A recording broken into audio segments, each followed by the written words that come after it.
After another absolutely wild weekend of college football, we had some championship races become a lot simpler. We had some championship races become a lot more complicated. Will the Big 12 only have one team? Will they even get the top 4 seed? Will it be a group of 5? All of these questions I will try to answer coming up in this next episode with No Huddle Sports. I am your host, Forrest.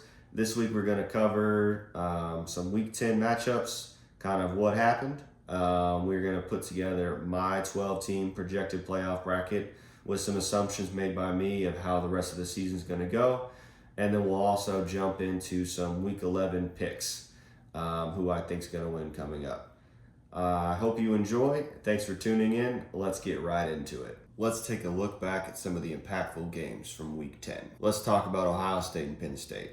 In this game, Ohio State cemented themselves as one of the best teams in the country and really kind of threw themselves back in the driver's seat to make the Big Ten championship game and earn that first round bye. Texas Tech and Iowa State was another game that came down to the wire with bumper excitement. It was a cold and rainy day in Ames, and Iowa State just made too many mistakes. They kept Texas Tech in the game, and Texas Tech made one more big play. Then Iowa State secured the massive upset. Georgia versus Florida was once again another slow start for Georgia. They really weren't able to pull away until Florida. It was down to their third QB. But they did end up pulling away and secured the victory. One thing to watch going into the next couple weeks is Carson Beck had another 3-interception game. Just something to keep an eye on. Let's talk about Texas A&M and South Carolina. South Carolina dominated this game from start to finish. They really kind of put all the pieces together and earned that signature win they've been looking for all year. I think they've been better than their record would have shown with close losses to Alabama, LSU, and they were finally able to put all the pieces together. Let's talk about Indiana and Michigan State. Indiana did trail for the first time all year, but then they proceeded to put up 47 and beat Michigan State 47-10. So they were unfazed. Kirk Cinetti's got this team rolling. Hopefully they don't overlook Michigan next week with their eyes in Columbus 2 weeks down the road with a Big Ten championship spot on the line. So let's keep an eye on this one next week. Let's go ahead and walk through what I kind of think the 12-team playoff could look like here in the next couple weeks. I'm going to make some assumptions based on who I think is going to be who and how all that's going to work out. So obviously this is all subject to change, and it's just my opinion. But we're going to go ahead and get started with Notre Dame at the 12 spot. I think they have earned a spot in the playoff with a big win at College Station to start the year, but they then immediately followed it up with a terrible loss to Northern Illinois. That seemed to kind of kick them into gear, and they've been running on all cylinders to finish the year. They do have one game left on their schedule that kind of has me a little worried. They're playing Army here in a couple weeks as their last ranked opponent. If they can handle them and they finish the year with just the one loss, I think they can get in at this 12 spot. In the 11th spot, I have the Boise State Broncos. Outside of a 3-point loss to Oregon, the number 1 team in the country, they have looked pretty much unstoppable. Ashton Jentney has been running all over everybody, and I think they're going to be the Group of 5 champion. Now, they may not end up at this 11th spot. They could end up jumping into one of those top 4 first-round bye seeds. If for some reason BYU falters or somebody other than BYU wins the Big 12 championship, I feel like Boise State could jump up and be a higher ranked champion than the Big 12 champion. And then in that case, they could jump up to that number in that top 4 range. In the number 10 spot, I have SMU. Outside the one loss to BYU at the beginning of the year, they've been firing on all cylinders and have looked really well. They really looked awesome in the game against Pitt this week. So I'm going in the 10th spot based on the assumption that they make it to the ACC championship game and end up losing into Miami. So this would have them as the second ACC team in the playoff bracket, and I like them at this 10 spot. In the 9th spot, I have the LSU Tigers. They have an elimination game, so to say, this week with Alabama in Death Valley, and I feel like they're going to be neck and neck with Alabama. They've both got 2 losses. They've both had good wins. They both had some kind of really shake your head moments. And I think that the crowd in Death Valley, being a night game, I think that's going to be just enough to push them over the top. So with that win, and then assuming they beat Vanderbilt and win the rest of their games, I think they will be the 4th and final SEC team to make the playoff bracket.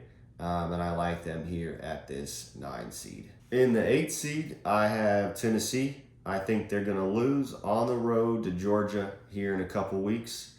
But with their only other loss being to Arkansas, and if they can finish out the rest of the year with only just 1 loss to Georgia, I think that they can kind of fit really well here in this 8 spot. I think Indiana is going to beat Michigan this week. I think that they are going to go on the road in Columbus. And I think Ohio State's going to beat them. Pure and simple, I just think Ohio State is a better team. I think that they just have a little bit more experience, a little bit more depth. Kirk Cinetti's got the team rolling, but I think Ohio State will just be too much. So with that loss, they'll be a 1-loss team. They will not make the Big Ten championship game. And so I think they'll really kind of fall into this 7 spot, because then you'll have the Big Ten champion be in the top 4. You'll have the runner-up a little bit higher. But I think I like Indiana here as the 3rd Big Ten team in the 7 spot. Right now, in the 6th spot, I have Ohio State. They are just right ahead of Indiana. So I think they're going to beat Indiana in the regular season. I think they're going to win out the rest of the regular season games and meet Oregon in the Big Ten championship game. But I think that'll be a little bit of a repeat as what we saw in Eugene. I think Oregon is the better team. I think they are going to be prepared, and they're going to win the Big Ten championship game this year, which would make Ohio State the runner-up. And I think they would fall behind the SEC runner-up here and fit into this 6th spot. In the number 5 spot, I have Texas. So that would lead all of the SEC craziness to shake out, and Georgia and Texas rematch in the SEC championship game. Texas does have one more big hurdle at the end of their season. They've got to beat Texas A&M on the road in College Station, which will be no small feat, but I think they can do it. And then in the rematch, I feel like Georgia right now could have the upper hand. Now, if Texas offense could return to form, like the offense we saw absolutely destroy Michigan, or in those early games where we're really throwing the ball down the field and mixing it up, and have a good mix of run and pass, it could switch, and we could have Georgia at 5 and Texas in the top 4. But right now, until I see Texas's offense really kind of be able to take the deep shot and push the ball down the field, I think they're going to end up losing in the SEC championship game and kind of finish around this 5 spot. In the 4 spot, I have our first conference champion. We have BYU. I feel like the Big 12 champion is going to be the lowest ranked conference champion outside of the group of 5. And assuming that more chaos doesn't ensue in the Big 12, which we've seen nothing but so far this year, I think that they would just fall right here into this 4 spot for BYU. In the 3 spot, we have our ACC champion, the Miami Hurricanes. Miami just keeps finding a way to win. They've gotten down, they have slow starts, whether they're getting help from the refs or they're getting just figuring out ways to win. I think they're going to end up winning the ACC championship game. I think it's going to be really close with SMU. SMU may be able to pull it out, and then I would say we would flip those rankings. Maybe Miami would be a little bit higher up, but I think Miami ends up winning, and I like them here in this 3 spot. In the number 2 spot, we have the Georgia Bulldogs. I feel like if they can win the next 2 weeks after A&M's loss last night, they're now number 1 in the conference again. I think they will end up winning out and securing that top spot in the conference, and then, as I mentioned earlier, probably playing Texas again in the SEC championship game. And I think Kirby Smart will have the Bulldogs ready, and then go ahead and secure that victory and the number 2 spot in the playoff. And in the number 1 spot, arguably the best team in the country all year, the most consistent team in the country all year, we have the Oregon Ducks. I feel like there's not really any challenges on their schedule that could trip them up to finish up the year. I think they go into the Big Ten championship game, beat Ohio State again, and go ahead and secure the number 1 spot. You can go ahead and see here how all of those matchups would end up and how they're projected out, who's going to play who. And then after the first round of games, who's going to end up playing those first round bye teams. I look forward to seeing how this actually ends up being played out and put together. It should be a very exciting last few weeks of football. Let's go ahead and pick some games here coming up in week 11. The first game we're going to look at is Texas Tech and Colorado. I have a feeling that Texas Tech might be able to pull away in this one. I think they have a lot of momentum coming off the big win up in Ames. I think that Colorado may underestimate them just because of how much confidence they've been playing with lately. I think that Baron Morton and Taj Brooks are firing on all cylinders. Baron Morton looked the best he has all year against the best defense he's played all year. Taj Brooks was Taj Brooks, and he had over 100 yards rushing.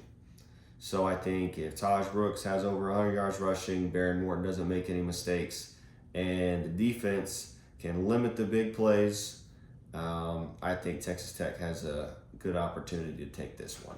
In Texas versus Florida, I've got Texas in this one.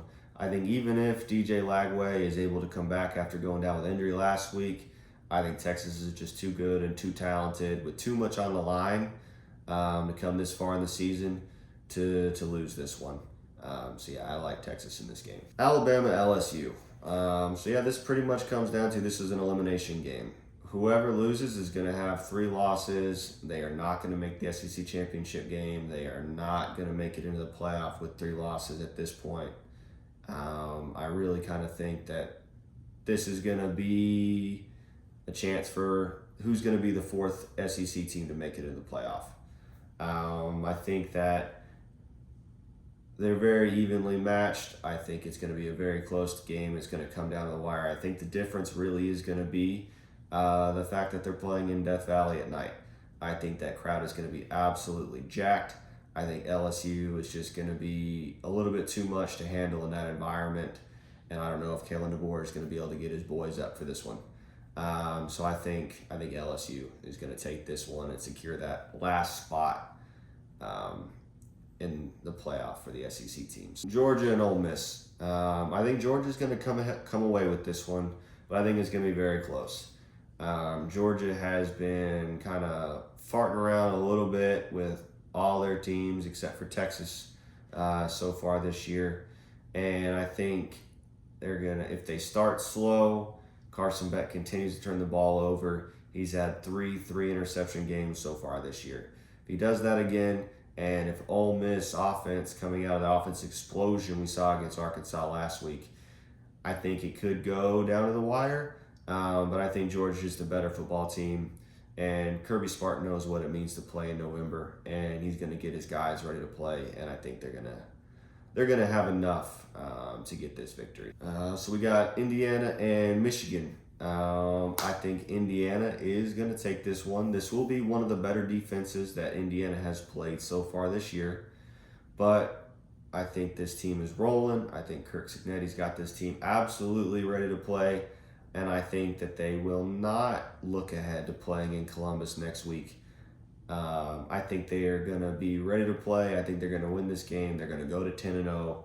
And then we are going to be in store for one heck of a matchup in Columbus next week. If y'all have made it to the end of the video, go ahead and leave your thoughts down in the comments. And if you enjoyed the video, go ahead and give me a like and subscribe so you can continue to see more content like this from me here at No Huddle Sports. Thanks for watching. I'll see you in the next one.